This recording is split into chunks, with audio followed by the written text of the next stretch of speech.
Hello everyone, my name is Barbara Henderson and I am a Time Tunneller. This is November, and at the end of November, the Scots celebrate a day called St. Andrew's Day. I thought I would do a little video about St. Andrew's Day and the Declaration of Arbroath, which is a very important document in Scottish history, where Scotland is first formally under the protection of St. Andrew, where St. Andrew is named as Scotland's patron saint.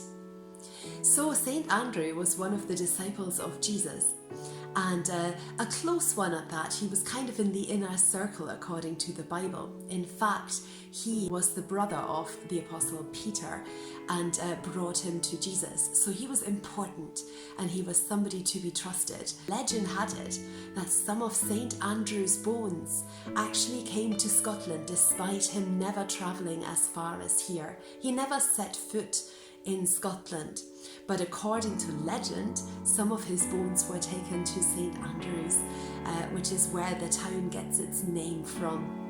St. Andrews became a pilgrimage site and many people travelled there to receive God's favour.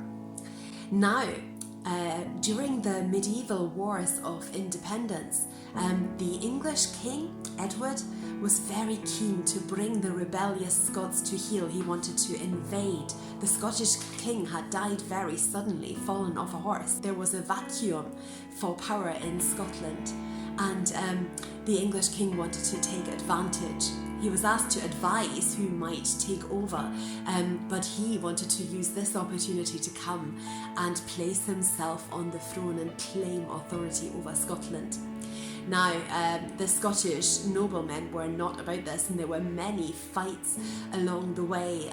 You might have heard of warriors such as William Wallace and Robert the Bruce. Well, the decisive battle was the Battle of Bannockburn, which Robert the Bruce won.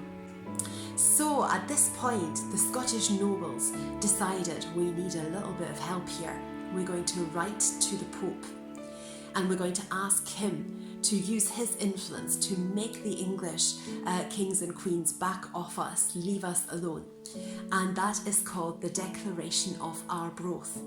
It's probably written, scribed by a monk at Arbroath. And from Arbroath, which is on the coast, you could send a ship straight down to the continent to where the Pope was. And they were hoping that the Pope would use his influence. It's quite a long document, but one of the things they say is, we in Scotland are under the protection of St. Andrew. That is our patron saint.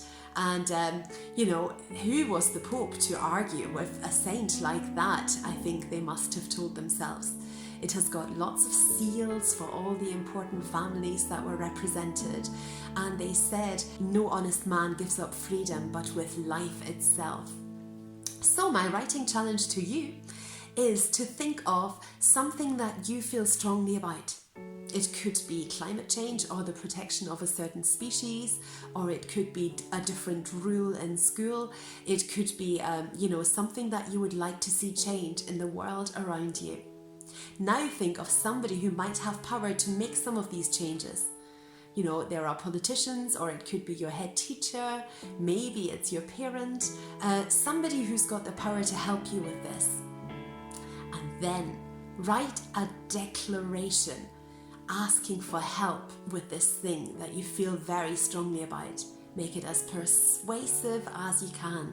And maybe you could even use some red wax and attach some seals in the same way that they did in this lovely medieval document that I showed you. Happy writing and happy St. Andrew's Day. Bye!